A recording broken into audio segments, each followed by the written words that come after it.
வணக்கம் நண்பர்களே, நான் ராகவேந்திர ஆரா. இது ஆரா அப்டேட்ஸ். நடந்து முடிந்த சட்டமன்ற தேர்தலில் தமிழ்நாட்டின் முதலமைச்சராக இருந்த திமுக தலைவர் மு.க. ஸ்டாலின் அவருடைய கொளத்தூர் சட்டமன்ற தொகுதியில் சுமார் 8000 வாக்குகளுக்கு மேலான வித்தியாசத்தில் தன்னை எதிர்த்து போட்டியிட்ட தமிழக வெற்றி கழக வேட்பாளர் VS பாபுவிடம் தோல்வியடைந்திருக்கிறார். மு.க. ஸ்டாலின் அடைந்த இந்த தோல்வி அரசியல் வட்டாரத்தில் மட்டுமல்ல, திமுக உட்கட்சி வட்டாரத்திலும் மிகப்பெரிய ஒரு அதிர்வலையை ஏற்படுத்தி இருக்கிறது. முதலமைச்சராக இருந்த 5 ஆண்டு காலம் ஆட்சி புரிந்த இந்தியாவுக்கே வழிகாட்டி மாநிலம் நம் தமிழ்நாடு என்றெல்லாம் அவரை பற்றி, முதலமைச்சர் ஸ்டாலினை பற்றிய பிம்பங்கள் கட்டமைக்கப்பட்ட இந்த நிலையில் அவர் ஒரு புதிய கட்சி ஆரம்பித்து 2 வருடமான நிலையில் தமிழக வெற்றி கழக வேட்பாளரிடம் இப்படிப்பட்ட ஒரு வித்தியாசத்தில் அவர் தோற்றிருப்பது உள்ளபடியே ஒரு பக்கம் சென்னை ஒட்டுமொத்தமாக வாஷ் அவுட் ஆகியிருக்கிற இந்த நிலையில் முதலமைச்சராவது வெற்றி பெற்றிருக்க வேண்டும் என்ற நிலையில் அவருடைய மகன் துணை முதலமைச்சராக இருந்த உதயநிதி சேப்பாக்கம் திருவல்லிக்கேணியில் வெற்றி பெற்றிருக்கிறார். ஆனால் முதலமைச்சர் ஸ்டாலின் கொளத்தூர் தொகுதியில் மிக முக்கியமான ஒரு தோல்வியை இந்த தேர்தலின் ஒரு முக்கியமான மெசேஜாக திராவிட முன்னேற்ற கழகத்தினர் அதிர்ச்சியோடு பார்க்கிறார்கள். அது மட்டுமல்ல, இந்த தோல்வியை ஒட்டி திமுக உட்கட்சிக்குள் மிகப்பெரிய பூகம்பம் வெடித்திருக்கிறது. முதலமைச்சர் ஸ்டாலின் தோற்றதற்கு காரணம் யார் என்ற கேள்விக்கு சென்னை மாநகர, குறிப்பாக வடசென்னை மாவட்டத்தில் இருக்கிற திமுக நிர்வாகிகள் அனைவரும் இதோ இவர்தான் என்று சுட்டிக்காட்டுவது சேகர் பாபு அவர்களைத்தான். மாவட்ட செயலாளராக மட்டுமல்ல, கொளத்தூர் சட்டமன்ற தொகுதியின் நிழல் எம்எல்ஏவாகவும் இருந்தவர், செயல்பட்டவர் சேகர் பாபு தான். இந்த நடந்து முடிந்த தேர்தலில் இறுதிக்கட்ட பிரச்சாரத்தில் ஸ்டாலின் சென்னையிலே ஓட்டு வேட்டையாடினார்.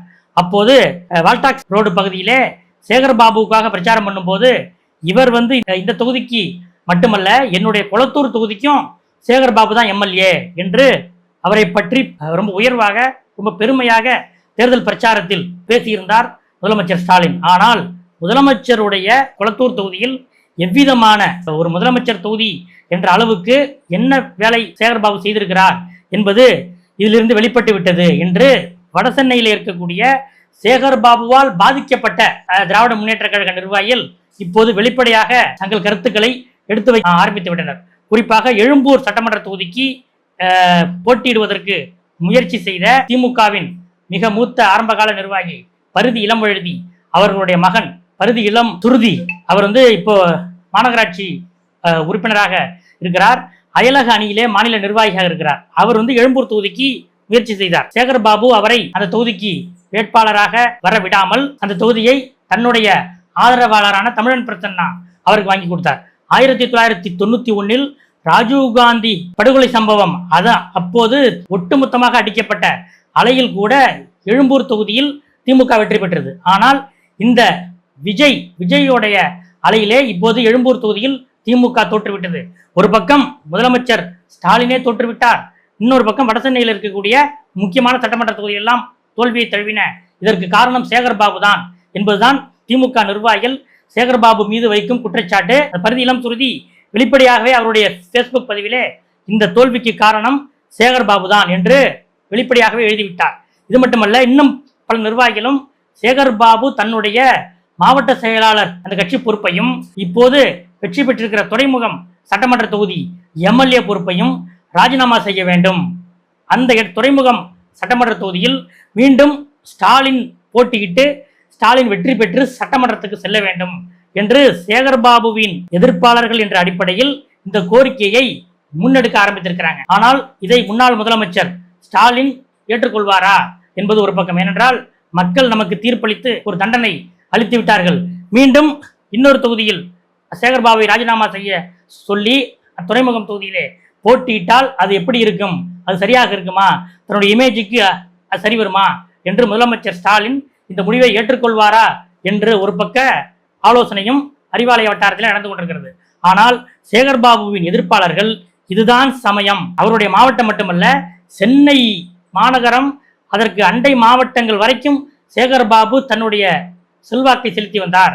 ஸ்டாலின் குடும்பத்திலே தனக்கு இருக்கக்கூடிய அந்த செல்வாக்கின் காரணமாக அந்த செல்வாக்கை இவர் சில மாவட்டங்கள் வரைக்கும் அதிகாரப்பூர்வமாக இல்லாவிட்டாலும் கட்சி ரீதியாக அவருடைய அதிகார எல்லையை ஒரு ஆக்கிரமிப்பு செய்திருந்தார் என்ற அடிப்படையில் சேகர் பாபு துறைமுகம் சட்டமன்ற தொகுதி உறுப்பினர் பதவியை ராஜினாமா செய்துவிட்டு, ஏற்கனவே எப்படி ஜெயலலிதா ஒரு கட்டத்தில் முதலமைச்சர் பதவியை ரிசைன் செய்துவிட்டு மீண்டும் முதலமைச்சர் ஆக வேண்டிய ஒரு சூழல் வந்த போது ஆர்கே நகர் சட்டமன்ற உறுப்பினராக இருந்த வெற்றிவேல் எவ்வாறு தன்னுடைய கட்சி தலைவர் ஜெயலலிதாவுக்காக பதவியை ராஜினாமா செய்தாரோ அதே போல இப்போது துறைமுகம் எம்எல்ஏ பதவியை சேகர் பாபு ராஜினாமா செய்ய வேண்டும் என்பதுதான் சேகர் பாபு எதிர்ப்பாளர்களுடைய ஒட்டுமொத்த குரலாக இருக்கிறது.